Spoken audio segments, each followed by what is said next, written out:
Today we have our hands on the rebranded version of Redmi K30 in India, that is the POCO X2. And yes, you heard it correct, POCO is finally back after more than a year.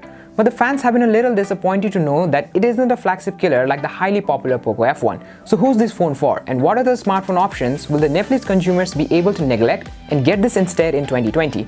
We'll be helping you decide that. Let us get started. Despite not being a flagship killer, the pricing of this phone in India has upped the competition for the market-dominating mid-range smartphones like the Redmi Note 8 Pro and the Realme X2. The phone was launched in three color variants: Atlantis Blue, Matrix Purple and Phoenix Red, but we aren't sure which ones will be available in Nepal yet. Also, I'm highly hoping for the launch of this phone to be Daraz exclusive, as we have seen phones launching in prices lower than the international one in Daraz. Unlike the POCO F1 with a totally plastic build, mid-range smartphones these days are far more premium, just like the POCO X2, with Corning Gorilla Glass protection on both the front and back with an aluminium frame on the sides. Due to the smooth curved back edges, the phone feels solid on the hand, but is a fingerprint magnet, so I would recommend you to use a case or a skin. The phone has a pretty unique look with a circular shiny design around the vertical quad camera module on the back. I actually liked its design, but my brother hated it, so I guess it depends on your personal preference. There's no IP rating but has P2I coating to protect from minor splashes of water. Talking more about the design, the phone has volume buttons and a power button on the right that doubles as a fingerprint sensor, just like on the Huawei Nova 5T that we reviewed before. There's an IR blaster on the top, just like on all other Xiaomi phones. Sadly, the tray on the left is hybrid, so you'll need to sacrifice a second SIM for a microSD card and vice versa. The 3.55mm audio socket, USB Type-C port and single downward firing speaker grill is on the bottom.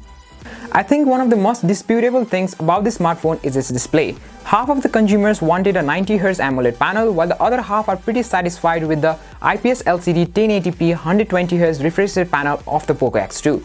Personally, I think that the 120Hz is worth it for a smartphone at this price and challenges other smartphone companies to do better. The large 6.67-inch screen with a tall 20:9 aspect ratio gives us a very good viewing experience from various angles, but lacks in the blacks unlike the AMOLED displays.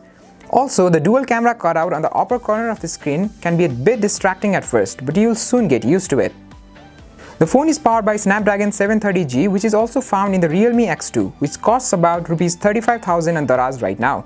The variant that we have has 8GB of RAM and 256GB storage with UFS 2.1, and coupled with the latest MIUI 11 based on Android 10, multitasking and gaming on this phone is a breeze due to the gaming-focused processor from Snapdragon and best RAM management from the OS. We are able to run all graphic-hungry popular games like PUBG, Call of Duty and Asphalt 9 at their highest settings. I also didn't find the device overheating or causing frame drops during my extended hours of usage. Along with smooth OS transitions, the 120Hz refresh rate is also supported in various games, but you have to keep in mind that the system decides for itself when the 120Hz refresh rate is required to prevent battery life. Overall, the user experience is very good without any ads. Well, at least I didn't find any. Talking about security, the phone has very quick face unlock, but it isn't as secure as the 3D face unlock on the iPhones. The side-mounted fingerprint sensor is also pretty fast, but you can accidentally unlock your phone when you don't want to if your normal thumb resting position while holding a phone is on the power button. You can avoid that by toggling the unlock by press option in the settings.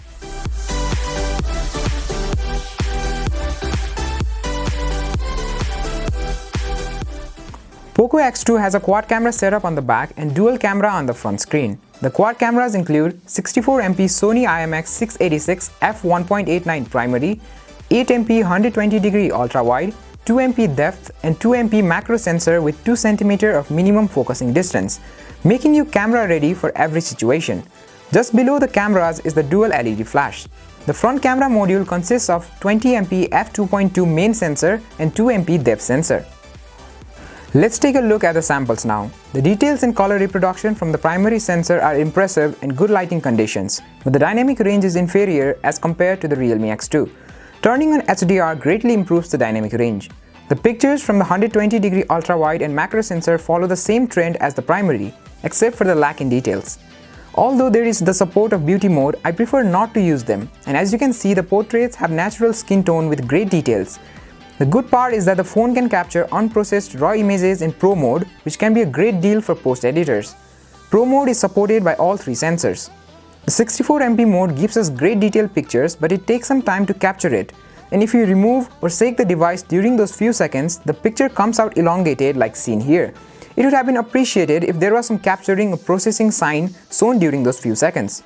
The night mode helps bring out highlights and boost the sharpness and contrast a bit. After absorbing a lot of night samples, I found them to be average at best, and you are better off with a good Gcam mod. The selfie and selfie portraits come out with great clarity and natural skin tone with no beauty mode.